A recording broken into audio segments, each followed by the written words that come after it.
Mientras el grupo, gracias por ese aplauso solitario. Mientras el grupo Amaya Hermanos... Aplauso pagado, además. Sí. Mientras el grupo Amaya Hermanos se prepara, afina sus instrumentos, se alisa el cabello, se coloca los lentes de contacto cosméticos... Acomoda su poto, todo.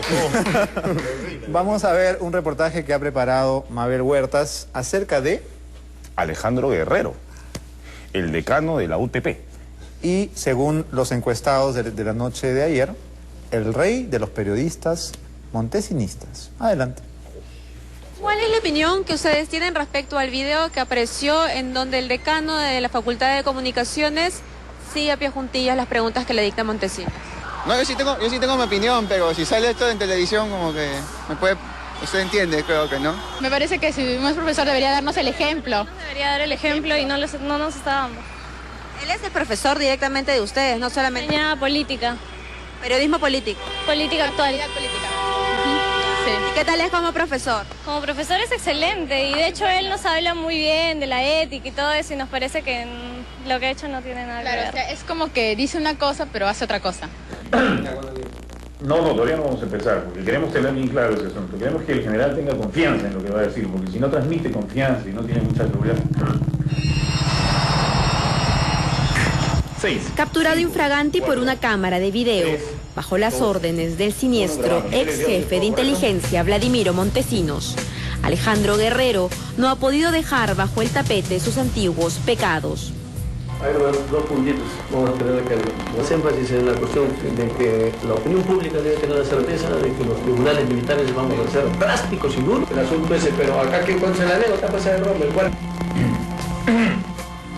Grabando. Alejandro Guerrero, una vez más, tenía la exclusiva lista para el Dominical. Ante él estaba el presidente del Consejo Supremo de Justicia Militar, el general José Picón. Era 15 de mayo de 1993. Los crímenes de Barrios Altos y La Cantuta perpetrados por el Grupo Colina estaban frescos y el periodista asesoraba a su entrevistado para encubrir un genocidio. No, todavía no vamos a empezar, porque queremos tener bien claro ese asunto. Queremos que el general tenga confianza en lo que va a decir, porque si no transmite confianza y no tiene mucha seguridad... Los que conocen a Alejandro Guerrero saben por qué hoy su biografía se escribe al lado de personajes como Nicolás Hermosa, Blanca Nélida Colán, Santiago Martín Rivas y Matilde Pinchi Pinchi. Todo dictador necesita de pequeños dictadores. Alejandro Guerrero, de hecho, si buscas dentro de qué personas contribuyeron desde la prensa con el régimen de Fujimori y Montesinos, Alejandro Guerrero es una pieza importantísima. Todas las perlas del incomparable periodista que revelaremos a continuación son producto de una ardua investigación realizada por el periodista Luis Felipe Gamarra y publicada en noviembre del año pasado en su libro titulado Pequeños Dictadores. Él entabla contacto con Montesinos más o menos desde el año 92, 93, 94 y 95. Cuando digamos Montesinos no era muy poderoso. No manejaba los medios de comunicación, eso es lo importante. A principios de los 90, Alejandro Guerrero era el periodista de mayor credibilidad en la televisión peruana. Cada domingo nos contaba una nueva historia sobrecogedora. Todas eran primicias. En cada hecho histórico, arriesgando su pellejo, olfateando la muerte y el plomo de las balas, ahí estuvo él. Y también estuvo en el CIN desde 1992, cuando conoció a Vladimiro Montesinos. Montesinos entabla esta amistad, esta relación con Alejandro Guerrero para que a través de él, una persona con muchísima credibilidad en ese momento, pudiera contar esas historias que quería que sean creíbles, como lo demostró el reportaje del programa de Cecilia Valenzuela. Si Alejandro Guerrero entrevistaba al general Picón y el general Picón le decía a Alejandro Guerrero que se iba a hacer justicia y que los deudos de La Cantuta iban a encontrar justicia en la justicia militar, la gente le iba a creer porque era Alejandro Guerrero. La gente quiere saber, ¿va a haber una investigación realmente sobre el caso de los desaparecidos? ¿Se va a llegar a encontrar culpables, a sancionarlos? Mire, la opinión pública puede estar totalmente consciente de que nosotros vamos a ser drásticos en aplicar la justicia si es que encontramos culpables. En noviembre de 1991, la policía capturó a Cícero García Torres, el camarada Ricardo, un importante líder del MRTA. Era la oportunidad perfecta para el gobierno de demostrar que la ley de arrepentimiento promulgada por Fujimori era efectiva. La captura del camarada Ricardo fue disfrazada como una rendición y nuevamente la primicia la tuvo Alejandro Guerrero. Entonces trasladan a este personaje al Pentagonito y más o menos lo discuten con el general Hermosa Ríos para ver si cabe la posibilidad de hacer un reportaje y utilizar esto políticamente. Lo trasladan a Cícero García y un grupo de soldados del ejército peruano, lo trasladan hasta un taller de mecánica en los extramuros de la ciudad, y llevan hasta allí a Alejandro Guerrero y a su camarógrafo. Esto fue coordinado con Roberto Gómez Azcurra, quien los traslada a ellos dos hasta este lugar, los trasladan vendados, los trasladan de manera que no pudieran darse cuenta a dónde los estaban llevando. Una vez allí está Cícero García con toda una serie de militares peruanos que se disfrazan de merretistas para el reportaje de Alejandro Guerrero. Es decir, los soldados se disfrazaron de merretistas para hacer ver que Cícero se estaba rindiendo con toda una columna de merretistas. Ese reportaje iba a salir un domingo en Panorama, pero lamentablemente se les cayó la primicia un día antes, porque el día sábado capturan a Abimael Guzmán. Evidentemente, si tienen este manejo del servicio de inteligencia, si hubieran sabido allí de la captura de Abimael Guzmán, la exclusiva se lo hubieran entregado a Alejandro Guerrero, de todas maneras. El 13 de noviembre de 1992, un grupo de militares liderados por el general en retiro Jaime Salinas Sedó planificaba derrocar al régimen de Fujimori y regresar al Estado de Derecho. Fueron delatados, capturados y torturados. Alejandro Guerrero también tuvo la primicia. Después de este episodio, Alejandro Guerrero es convocado al servicio de inteligencia para que le den documentación fraguada, que ya con el tiempo se ha demostrado que era falsa por el mismo testimonio de los militares detenidos en ese momento. Incluso le dan allí el rifle de francotirador con el que supuestamente se iba a matar a Fujimori a una distancia de 10 metros. Un rifle de francotirador pues no sirve para eso, ¿no? Y el mismo Alejandro Guerrero la presenta como una exclusiva. En enero de 1993, Alejandro Guerrero nos sorprendió con otra pseudo primicia. Por primera vez, nos reveló la identidad del más grande narcotraficante de la historia, Demetrio Chávez Peñarrera, alias Vaticano. Alejandro Guerrero le entregan en el mismo Servicio de Inteligencia Nacional toda la documentación y el seguimiento al narcotraficante Demetrio Chávez Peñarrera, Vaticano. Le entregan toda una documentación para que haga un gran reportaje desde la misma selva del Guayaga, y era una documentación incluso que me pudieron confirmar las personas que tuvieron acceso a esa misma documentación. Estaba tan detallada que sabían pues con quién salía, con quién no salía, a qué horas iba a tales actividades, a cuáles no iba. Es decir, era todo un cronograma bastante detallado de las actividades de Vaticano. Parte de esta documentación le sirve a Alejandro Guerrero para hacer el reportaje. Pero básicamente la documentación se le entrega a Alejandro Guerrero una vez, y esto se puede comprobar por las fechas, una vez que el trato entre Vaticano y Montesinos se cortó.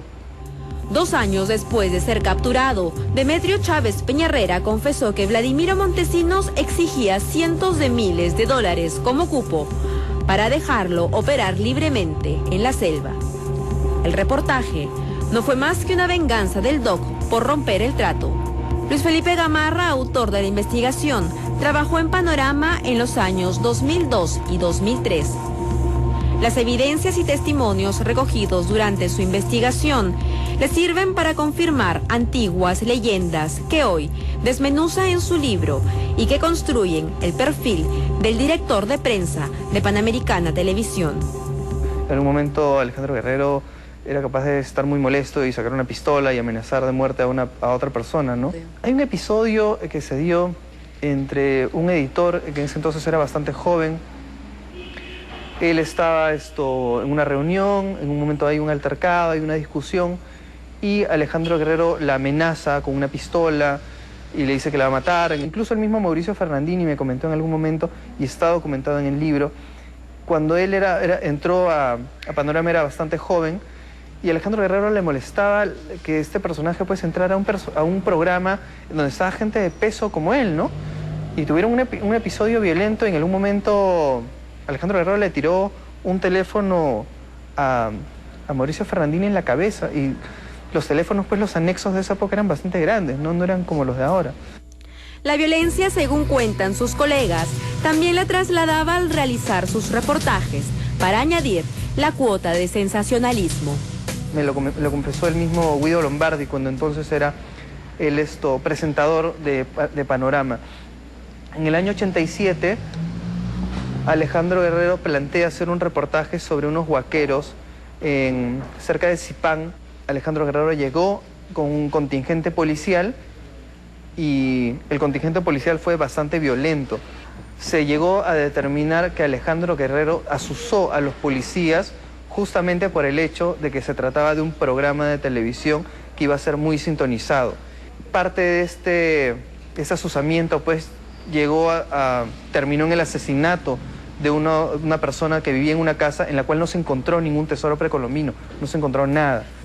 Ese en realidad es Alejandro Guerrero, el periodista de primicias falsas y exclusivas negociadas, del decano de una facultad de comunicaciones, profesor de muchos jóvenes que confían en su credibilidad. ¿Te parece una buena lección de periodismo?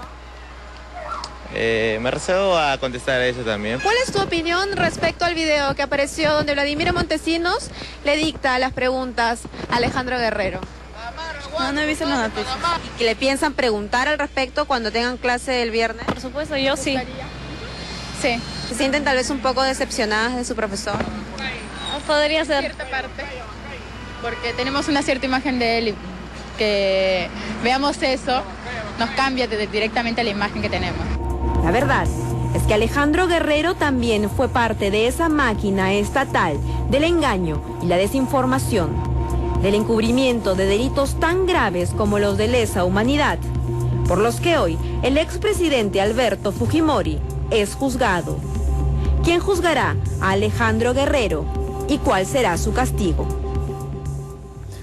Muy bien, aquí creo que no hay que perder de vista el punto principal, y el punto principal es que el señor Alejandro Guerrero estaba ayudando a este general, José Picón, que era el jefe del Consejo Supremo de Justicia Militar, de la Sala de Guerra, a tapar una matanza, a encubrir un genocidio de personas indefensas. El Estado, que debería proteger la vida de los peruanos, había usado las armas para asesinar a personas desarmadas, ya no digamos inocentes o indefensas, desarmadas. Y cuando se descubre, el periodista, que tiene la misión de ir tras la verdad, de investigar, de hurgar, de desenterrar los secretos, ¿qué hace? Hace exactamente lo contrario. Se pone del lado del poder, y no solo eso, sino que además funge de vocero, de agente, de operador de una campaña psicosocial con el servicio de inteligencia, con Vladimiro Montesinos dictándole las directivas en off, ¿no? Con una voz inconfundible, y él lo que hace es, ok, repitamos para que el general hable con seguridad, con confianza, para que sea creíble la patraña que este señor tiene que contarle al país, y yo lo voy a ayudar. Eso es lo que está diciendo Alejandro Guerrero. Obviamente esto tiene un precio, y esto ocurría, señores, el 15 de mayo del 93. Es decir, es el periodista que más prematuramente, más precozmente, se puso a órdenes de Montesinos. Hay personas que han purgado prisión años por haber estado al servicio del CIN el año 99, el año 2000. Por una asesoría. Laura Bozzo estuvo presa en arresto domiciliario 2 años y medio, ¿no es cierto? Por enredarse con Montesinos el 2000. Y el señor Guerrero, desde el año 93, trabajaba para Montesinos. Nadie lo ha incluido en ninguna investigación.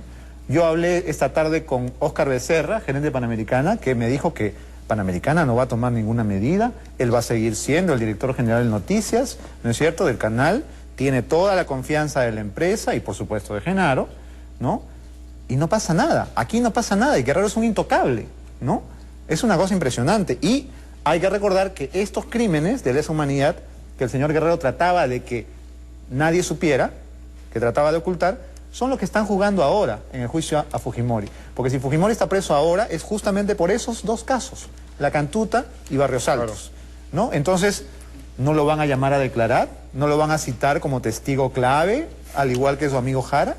Esto es una cosa que da para largo y que hay que investigar, y que además las autoridades anticorrupción tienen que dar el ejemplo de equidad. Si hay gente que está presa por haberse metido 1 año o 2.